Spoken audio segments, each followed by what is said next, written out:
I've been enjoying the search for lore in FromSoft games since before the release of Dark Souls 3. This meant that I was waiting and eager for Elden Ring and all the mysterious lore and hidden revelations it was sure to bring. I analyzed trailers, I covered live streams, and when the game came out, I delved into the story and the many threads that made up not only it, but its multiple endings. I was proud back in the day when I released one of, if not the first, breakdown of the endings of Dark Souls 3, and I was proud again to do something similar for Elden Ring. And if you want to support me making more content like that, feel free to subscribe to the channel. That search for truth and meaning in the scattered evidence of the game and the chance to share those findings with the community and really positively interact with others who enjoyed it all the same way was fantastic. I had that same feeling of discovery with Elden Ring, and I still do. But just as we alter the cycle in Elden Ring, things have felt a bit different in this most recent iteration of the FromSoft formula. As FromSoft fans, we are used to mysteries and things shrouded in uncertainty. But in some ways, Elden Ring feels like it takes things further. There is more left unknown and without any comment at all. The definite set of events or timeline or relationships are murkier and more up in the air. Another YouTuber, Braditosker, even has a video about how, for him, the lore of Elden Ring is, quote, uninterpretable. Braditosker lays out his issues and confusions well, so I recommend you watch his video if the topic piques your interest. While I don't think I come to his same conclusions, I am sympathetic to the ideas and concerns the video talks about. While we have always had things left up to interpretation in the past, there was always something definite to base the interpretation on. Braditosker points out that lots of the Elden Ring world and timeline simply don't have information or answers that we can then use to interpret or glean themes from. He points to examples like the motivations of Queen Marika or the allegiances of the Black Knife Assassins. And examples have come up in my videos too. Even my most recent videos on Estelle and the Elden Beast both end with conclusions of uncertainty about each creature. I was able to say some things about their likely origins and motivations, but I had to quickly move into speculation to say anything of real note. And because of that, the videos ended with, well, this may be the case, like the Nox may have made the Estelle, but I don't have any definite evidence on the matter. This seems likely, but we don't know for sure. Braditosker also brings up how this lack of clear events leads to a quagmire of connections between things and people in the game. We saw a bit of this in my Omen and Crucible video. The Crucible, being an or the original form of life in the lands between, sets up well that it can be connected to quite a few things, as I go over in the video. We find traces of it in the Crucible Knights, the Misbegotten, the Omen, and subsequently the Omen Killers, and even animals all around the lands. But then these things get murky due to the connections that these beings have with others. We see some connection from the Dung Eater and his curse to the Omen. Recall also that the Omen naturally have cursed blood. And the cursed blood also extends connection from Mo to the Formless Mother, another outer god that we get little information on, other than through connection with Mo. Do all of these beings now have connection with the Crucible too? In that video, I also talked about the similarities between the Crucible as a primordial form of coagulated life and the Frenzied Flame ending, which seems to move in just that direction, melting the world back into one. So do we then connect the Omen, Crucible Knights, and Misbegotten indirectly with the Three Fingers, Shabriri, Vike, and Hayata? Now, this could be a good time for a counter along the lines of, isn't it good storytelling to have an interconnected world where one thing branches to the next, and that to the next, and so on? And to that, I would have to say, of course. That makes for a world that feels real and lived in and authentic. But we still have an issue because the boundaries of these connections are so blurred. The web of life connecting all the players and events in the lands between is out of focus. We can discern some of the ties, but we can only do so with a poor level of clarity, as the game just doesn't give enough of the core building blocks to properly or cohesively piece stuff together, or so the argument goes. This is acutely of concern for Braditosker's aims because he sees the basic who's, what's, and how's as the boring stuff, or the stuff to first get clear on only as a means to seeing a bigger picture focused on themes and messages. Because we cannot come to conclusions on the facts of the matter in many things in game, he doesn't see how we can get to that richer discussion of themes and overarching ideas. Thus, Elden Ring is uninterpretable. We lack the tools to go about interpreting it, as his thumbnail suggests. In making the point, he also brings up the Ashes of Ariandel DLC in Dark Souls 3, which, in a discussion of themes, is a fantastic piece to touch on since it is essentially a microcosm of the main theme of Dark Souls 3, and maybe the whole Dark Souls series.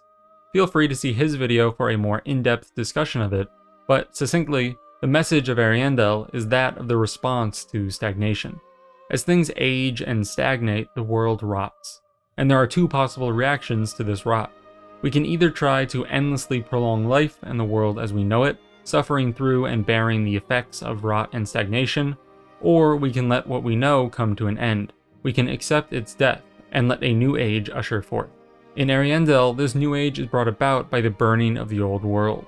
The fire burns away the rot, and a new world is able to be created. Painted in this case, to rise up beyond the ashes. The cyclical themes of Dark Souls are captured well in this DLC. Ages of fire and dark, choosing to prolong the flame or let it fade and begin something new, the negative effects of hollowing, and endlessly prolonging the faded age.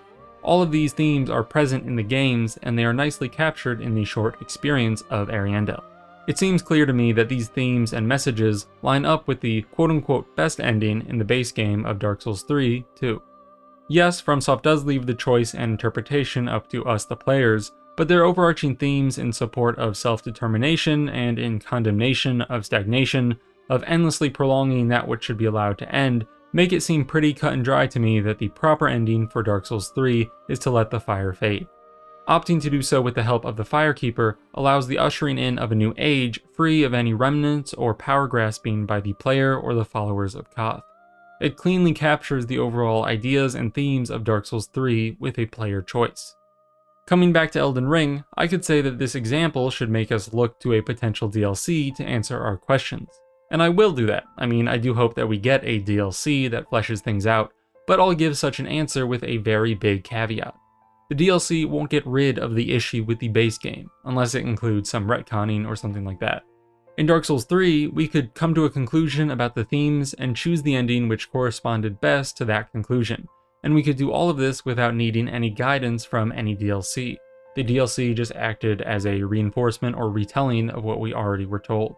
This is not the case with Elden Ring.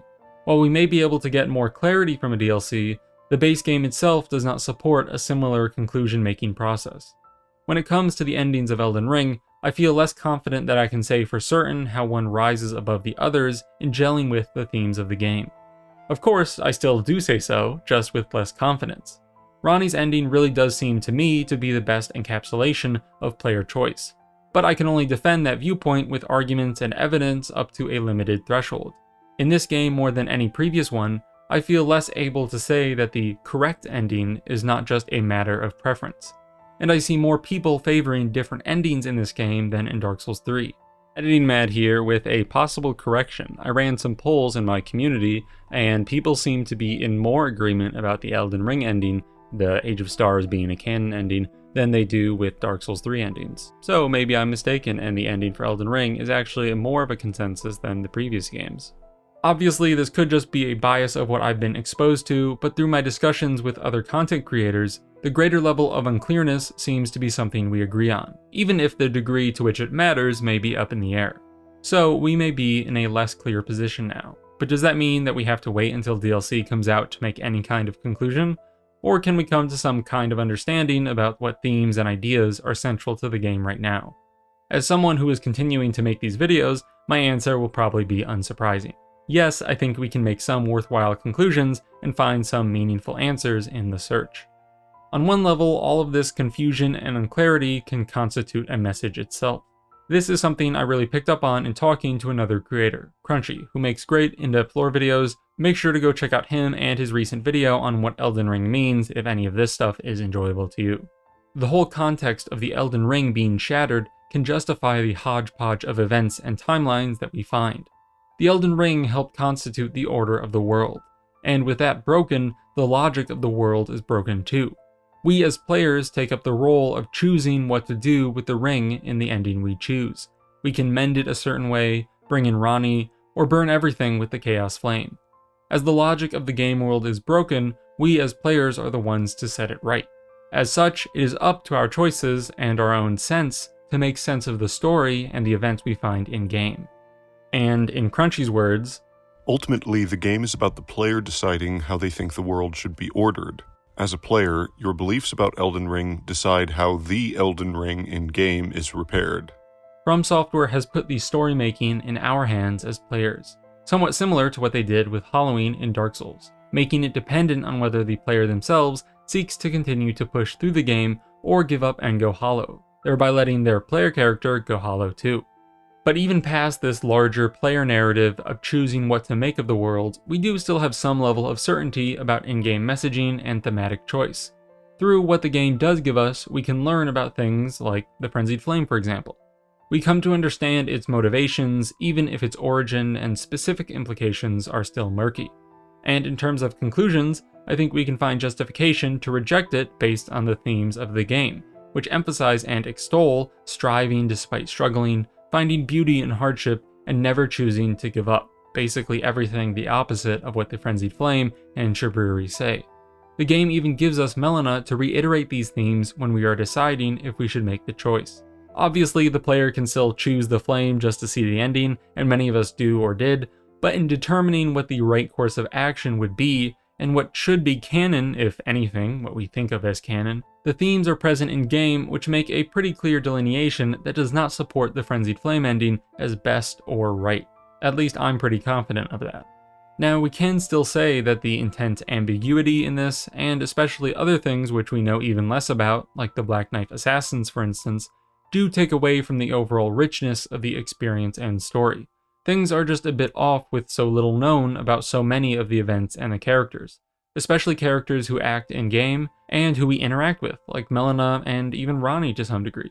But of course, the lore sleuthing is pushing ever forward. There are soldiers like Smoketown, V-Limit, Crunchy, and more on the hunt for lore and producing videos on really novel stuff. You can find them and other creators on the hunt at the Roundtable Hold section on my channel page. There is definitely lore research and discovery still to be had, but the issues that Ratatoskr brings up are meaningful, at least I would say they are, and they do present somewhat of a problem to confront in this hunt for lore, this search for meaning. And to not be too repetitive with the point from my previous videos, this seems like another area that shows some limiting of the game scope could have been helpful. Instead of cut content and dialogue, random repeat story bosses, and a massive world that leaves quite a bit just not fleshed out, a slightly smaller game with more concrete core events and evidence for the player to find would have given a stronger sense of lore and a better ability for us to piece things together. That in turn would have led the player to being able to get a bit clearer on the subsequent themes and whatnot, while still leaving the door open for plenty of weird, occult, or tangential things to stay mysterious. More clarity on the Black Knife Assassins, who are featured presently in the game and actually do things in the game, wouldn't mean that the ancient structures and time of crumbling Farum Azula can't still be mysterious and archaic and full of unknowns, lost to time. Leave the time before the Erd Tree shrouded in mystery, but give us more information on the happenings of the Shattering and the Night of the Black Knives. Let us wonder about the broken structures and barely unearthed ruins throughout the lands between, but fill us in about the wars of the Shattering and the actions of the demigods. There's a balance to be struck, and even with From Software's penchant for mystery in mind, it feels like Elden Ring lands too much on the side of the player left in the dark. But even with all of this, we might be running into the same problem that I am talking about in-game. I would bet that more than a few responses to this video will be that Elden Ring is properly mysterious just like every FromSoft game, and every game has cut content and dialogue and quests, and that this is no different. Just like with the endings, to some degree, it may come down to each person's preference in how they interpret things to determine if they think this is an issue for the game. So let's just turn it back to you, the watcher. Do you think the lore of Elden Ring is uninterpretable, like Ratatoskr said it was for him? Or is it ripe for many more years of hour-long Smoketown lore videos? Are these two questions even in opposition? Could the answer to both of them be yes? Can we reach the themes and bigger picture despite lacking resolution in the details? Let me know what you think. I've tried to touch on both views in this video, and since I'm likely to keep making content, especially an upcoming video on the themes of the game and how they connect to other things like philosophy and Berserk, I'm more in the camp of recognizing issues but still thinking that there are workable themes which we can grapple with. Player choice, struggling, self-determination, and affirmation of life stand out as a few of them. If you would like to aid that continued search for lore and meaning, you can support the channel by subscribing or becoming a patron on Patreon. Your support helps me dedicate more time to the channel and videos. Also, check out those I mentioned in this video and linked to in the Roundtable Hold if you are looking for more lore content. They all make really good stuff. With that, I will thank you for watching and hope to see you in the next video. Thanks, bye.